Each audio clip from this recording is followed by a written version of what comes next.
السلام عليكم، ازيكم يا حبايبي؟ عاملين ايه؟ يا رب تكونوا بخير دايما واحسن حال. بصوا على بقى ايه شكشوكه، بس على ايه بقى؟ على طريقتي. معانا فص ثوم وبصلايه صغننه خالص بيبي، وقرن ايه؟ فلفل اخضر. هنتبلهم كده مع بعض معلقه سمنه ملاحي لغايه ما ياخدوا بقى ايه؟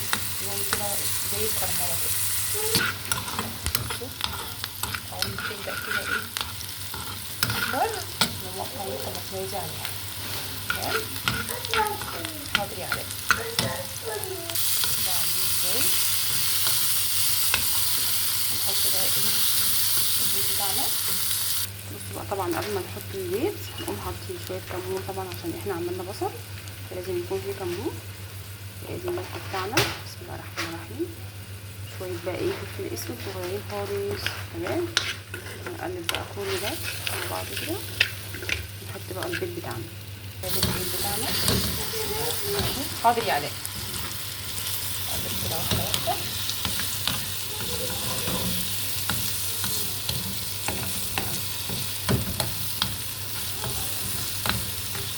بص بقى الشكشوكه بتاعتنا اهي. تمام؟ كوبايه بقى شاي بالنعناع. انما ايه بقى؟ عظمه يا جماعه. بسم الله.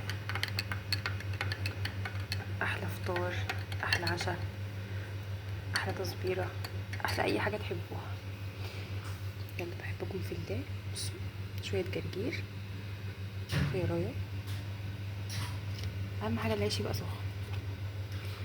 بسم الله والشاي ما شاء الله.